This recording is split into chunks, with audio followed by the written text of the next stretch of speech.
to class and plunked them down in the middle of our circle. He called them grandfather and grandmother, then proceeded to teach us how to approach a stone before we used it in any way.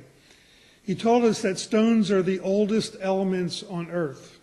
They carry memories of cosmic explosions and journeys in space. They hold stories of Earth's origin and of development of our planet. While stones can very slowly dissolve and erode, they are by far the most faithful and enduring of all the inhabitants of our planet. Small wonder that Eagle Cruise referred to stones as our revered ancestors. So how does one approach a stone that has as much right to be here on Earth as humans do? Just as one would approach a person they wanted to get to know, slowly, carefully, respectfully, invitingly. We don't get to know a stranger in a minute or two, and neither do we a stone. We need to stand and gaze upon the stone, notice its qualities, study its shape and color, be with it. Then we walk slowly towards the stone, asking permission to sit on it or to pick it up. And most certainly, if we plan to take it with us, we must invite it to come along to our new home. I was aware of this teaching of Eagle Cruise many years later when I was swimming in a clear lake not far from the boundary waters of Minnesota. I needed some stones to keep my mosquito netting from being blown away. As I lifted each stone from the water, I gave thanks to the stone and promised to return it to the lake when I was ready to leave. This simple gesture gave me a special bond with the stones all week. Gratitude arose in me each time I took notice of them.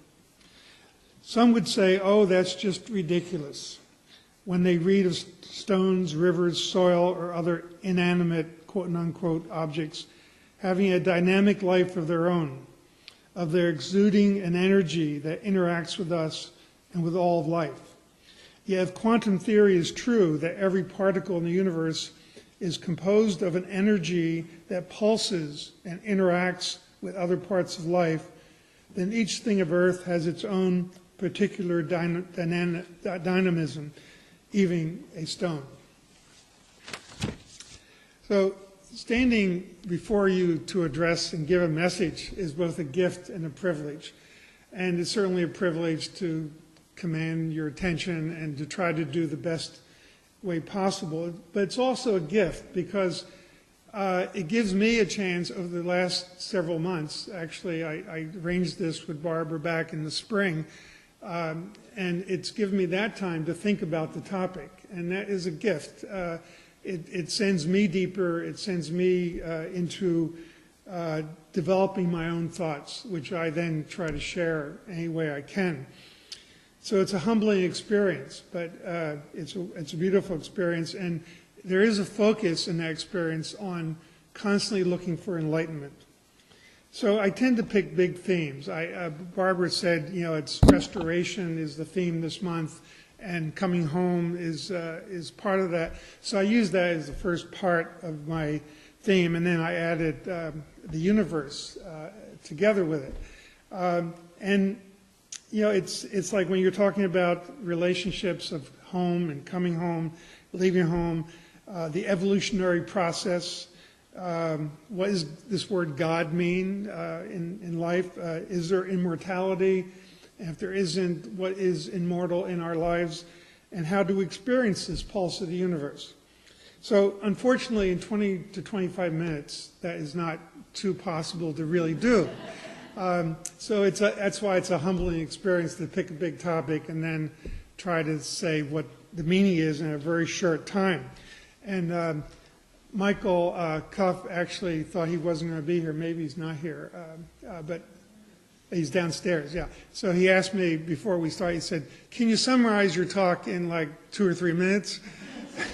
And I'll try that. And so I did it. And then I thought, well, maybe I should just use those 2 or 3 minutes and then leave you, go early to work on the property.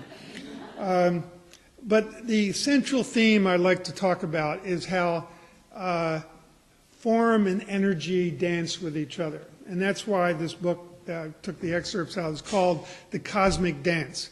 How do these two great forces in the universe, we can see the sun, we can see the moon, we can see Earth, we see things, but can we see the process behind them, the energy? How do we see the energy? And that was the excerpt of my summary to Michael. But so I'd like to share some thoughts about this as a fellow traveler along the path of this common journey we all have, and where we come to the church to explore that. And in a way, we are in a conspiracy. I like this word ever since there was a book back in the 70s, I think it was, the Aquarian Conspiracy, talking about the new age that was coming. And I had never really focused on the fact that conspiracy is a Latin-based word, con with breath, breathing together.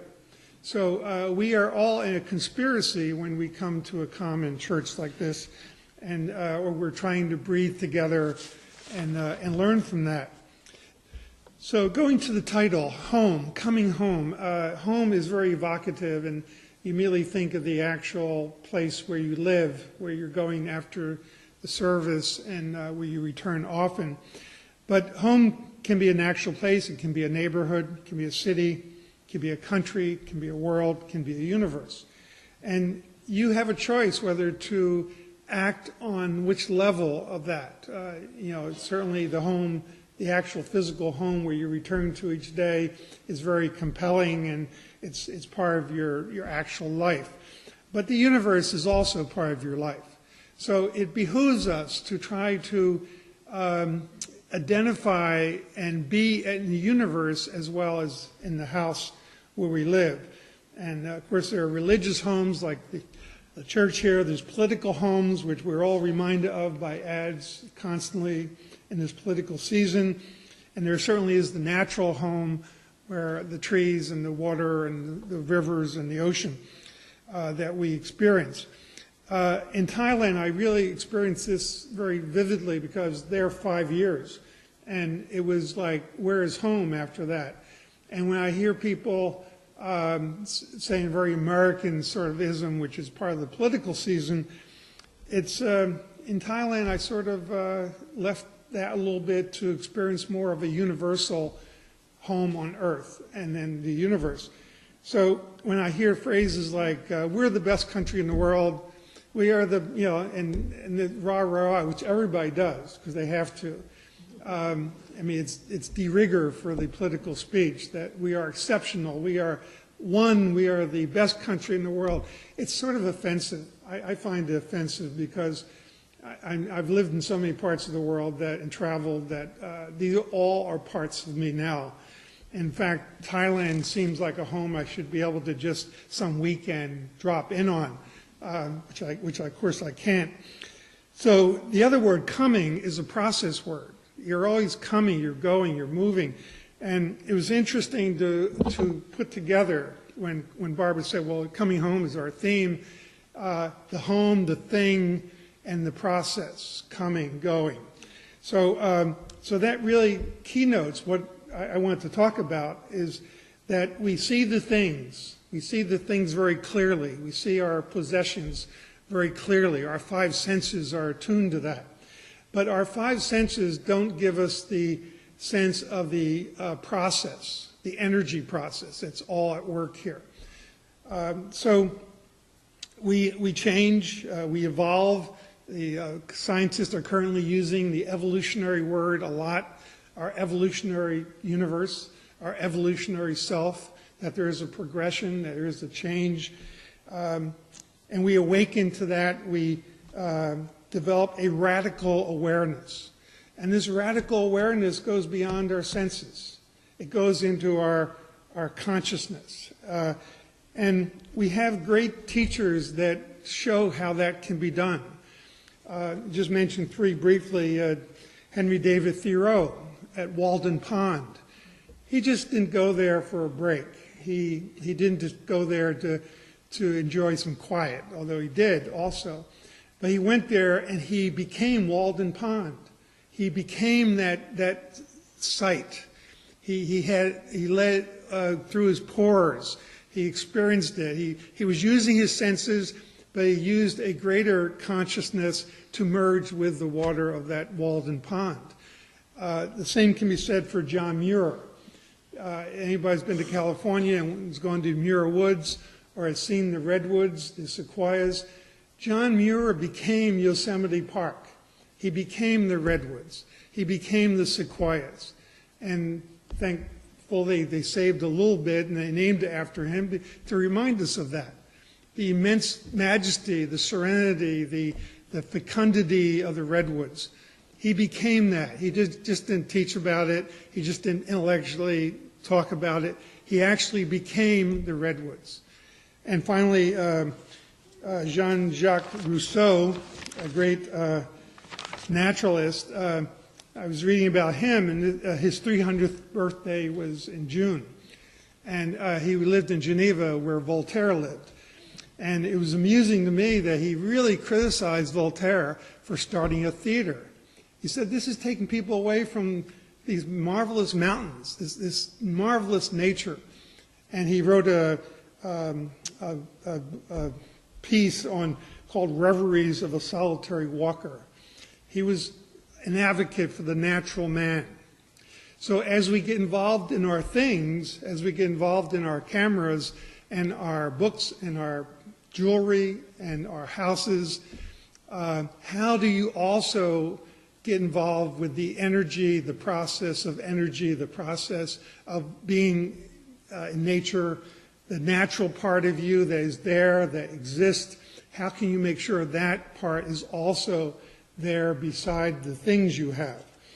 So he was an advocate of that, and he's risen. Since I've read that article in the New York Times, I've sort of raised that in my book list that I need to read some of Voltaire. So as we go on this journey to balance our looking at things with looking at process, we really need to make sure our attitude is the right process. I say that word carefully because I'm a Philadelphian and attitude often comes up in my vocabulary. I'm reminded it's attitude. So this is the challenge. It's more than an intellectual challenge. Unitarians are great with intellectual challenges, but it's a challenge to go beyond that need for security, control, to a more experiential place where the processes, the energy of the universe exist. And the two poems that Richard read, I find so moving. Learning and loving the whole terrain. That is such a beautiful phrase. And to move forward like the breeze. Poetry is the language of energy and process. And the poet deals with the energy and process. And Gary Snyder summarized that to move forward like the breeze. How often do we do that? Often we are hurried, we're concentrated, we have a lot of force behind our walk. How often do we just move forward like the breeze? And the other poem, out in the open, everywhere to go. These are the messages that are encapsulated in the process, in the energy of the universe. And you can't reach that through just your senses. You have to apply a consciousness to that. On the front of your program, there's a salutation to the dawn. Another place where it says, welcoming the day, welcoming the elements of the day. This is your life. This is immortality. This is the moment, and how to explore that. The choice of the children of the universe. At last, we'll learn to be children of the universe. That's our task. That's our challenge. And that challenge includes both our five senses and our consciousness. And as you go work today, it's not just a job, it's actually working with nature. It's working with things, but working as a community, working with this energy, this process. That's a dimension beyond just, they gave me this job and I do this job. It's a broader process that you need to be conscious of. So we need to know the terrain. We need to understand the terrain that we're covering here as we go along this path. This path has been explored by many other people like Muir, Rousseau, and Thoreau, but we are exploring it for the first time ourselves. Every time you explore that energy process, that process of energy flow, every time you explore that, you're forging the path again. You're clearing the path, as so many did before us. So we still have this destination in mind. We still want enlightenment, oneness, aliveness, compassion, significance. These are things that are goals, but there is a great obstacle here. And every path, every challenge, our movies and our books are filled with people on travel paths. They're going somewhere, or they're trying to go somewhere.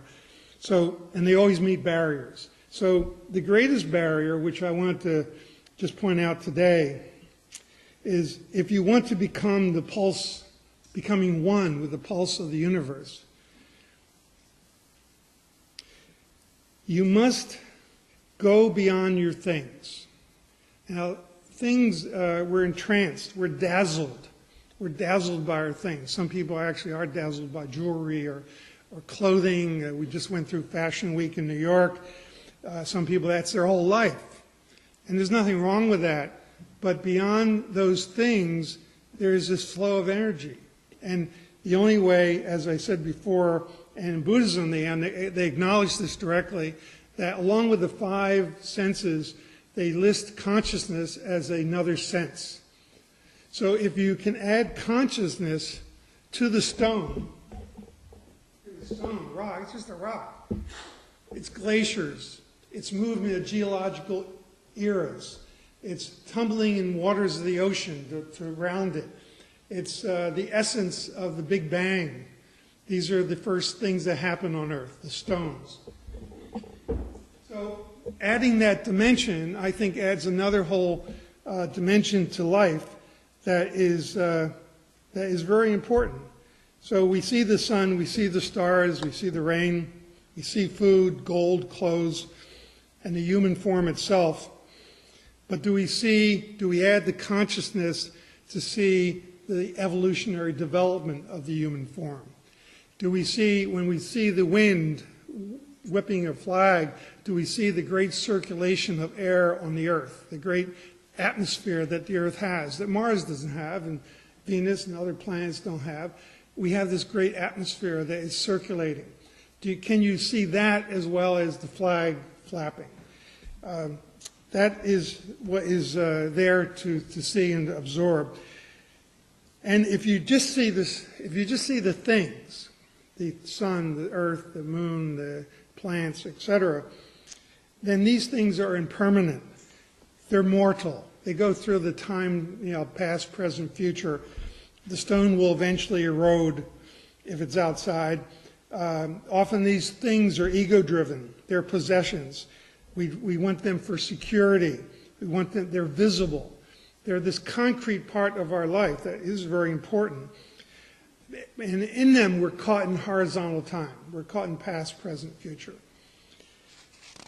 And in that past, present, future lie the gods, the personification of the gods, making it an object, making God an object to, I want to talk to God. I want to talk to this object. And when you make it an object, you miss a sort of cosmic, primal reverence that comes with the process.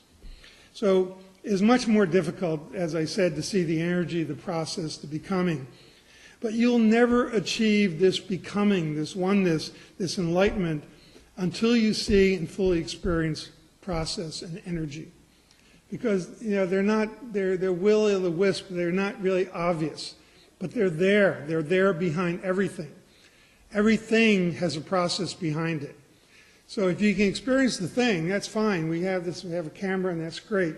But if we can experience the great need to realize that the camera helps us do, to realize things, to understand things, this is a whole nother dimension.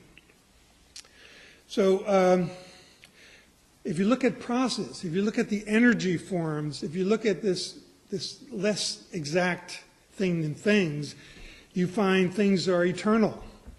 The process is eternal. They're immortal. They're non-grasping. They're not possessive. They're experiential. There's freedom in there. That's called vertical time. So when you do your job today, and hopefully when you're listening, you're there, you're absolutely there with the moment, and with that job, you're there with that job in the moment, you are immortal. The moment is immortal. The moment is possesses you in a way that things which come and go cannot possess. And if you could just indulge me here, do a little experiment. If everyone could look at their hand. It's a thing. It's a thing. It has a certain shape, color, etc. Now take your pulse. Feel your blood going through your body. Feel the energy that blood retains and carries through your form, makes you alive. This is the pulse of the universe. It's literally a pulse. And it is the pulse of the universe. It is this energy constantly flowing through the universe. And we forget the pulse. You know, doctors take your pulse. We rarely take our pulse ourselves. But it may behoove us once a day to take our pulse, to remind ourselves that we are a living, breathing, changing, evolutionary, part of an evolutionary system in the universe. And that is in vertical time. That is in the moment. And it reflects on this primal revering of the earth, primal revealing or reveling reverence for the whole universe. So we have a great destination. We have a great path. We must live in horizontal time. That we past, present, future is certainly part of our life. And we're surrounded by forms and concrete things in our life that will always be so. Even the Indian sadhus who go around with minimum clothing or no clothing, they wander around India, they try to reduce their life to not things but just process and energy. Buddha tried to do that for 6 years. He almost died, starvation. So the sadhus, even in their most extreme efforts, cannot disappear into the energy of the universe. They still are with things they need to have happen. But through our consciousness, we neglect our pearl, the absolute immersion in vertical time. Vertical time is where we can be immortal. It is where we can find God, this primal experience with life, with the pulse of life. We are in a conspiracy, hopefully, to do that together. I just want to mention last here a movie that I saw in 2010, which I thought of this weekend, and I've added it. It's Martin Sheen, who's a great actor, and he did a movie which came and went, and not very much was said about it, called The Way. The Way, W-A-Y. And this was where his son dies on the first day of his trek on the pilgrimage in northern Spain. The St. James, I think it's St. James pilgrimage. It goes across the mountains of northern Spain. It's a very famous, people all over the world go there and multiple day walk on this pilgrimage. And his son dies the first night. He gets caught in a cold spell and dies. And Martin Sheen takes the ashes. He has the body cremated. And he decides to walk the pilgrimage for his son, taking his son's ashes with him. And so there's an objective, there's a destination. He wants to do something, but on the pilgrimage, he changes. He meets people. They interact with him. It's all an energy process along this pilgrimage, and he comes out a different person at the other end. So it's a wonderful metaphor. It's a wonderful story that illustrates this things and process, things and energy, how we need to have a balance in our life. So we can enter into a conspiracy, move along the path together or alone. And I want to mention that in the final hymn, which we're going to do now, is called "I Am the Great and Fiery Force." And it's created by a nun in the 12th century, Hildegard of Bingen. And she chose to use pronouns. She chose to use the I pronouns. But what if, to shift in our modern day life, if we said in the first verse, rather than I am that great and fiery force, there is that great and fiery force. And when we say I, we say, and where it breathes, there is no death. It is in all the spirits, in the breath, and the thundered word, it is life. Rather than I am life. The God speaking, I am life. I think that makes a dualism, then we have to try to get away from the dualism. So I think this music is wonderful, but I would prefer a little bit of a rewording. And finally, I was going to read an excerpt from the book, but it turned out to be too long, and I tried to cut it down, this cosmic dance. And it was too long, and if I cut out parts, I wasn't satisfied. So I'll just leave you with this, which I wrote this morning. I stood on the front steps at 6 a.m. this morning and sensed the coolness of fall sweep over the northern hemisphere while a Greek chorus, a doomed Greek chorus of crickets, protested their fate. And every good novel needs a first sentence that catches people's attention. So I went out just saying, I went out because I wanted to see how cool it was, whether there's going to be a cool day. So my senses were picking up coolness. But I went to a level, because of this talk, and it's been on my mind, I went to a level of my consciousness, including me as a resident of the Northern Hemisphere, that is now experiencing this great transition, this fall transition. How wonderful the expansiveness of the experience is if you go beyond just the senses, the immediate sense of, oh, it's cool, or I hear crickets. I enjoyed putting that into a sentence. So poetry is the language of energy and process, and it connects us to the pulse of the universe. And may we all be connected and be in conspiracy for this. Thank you.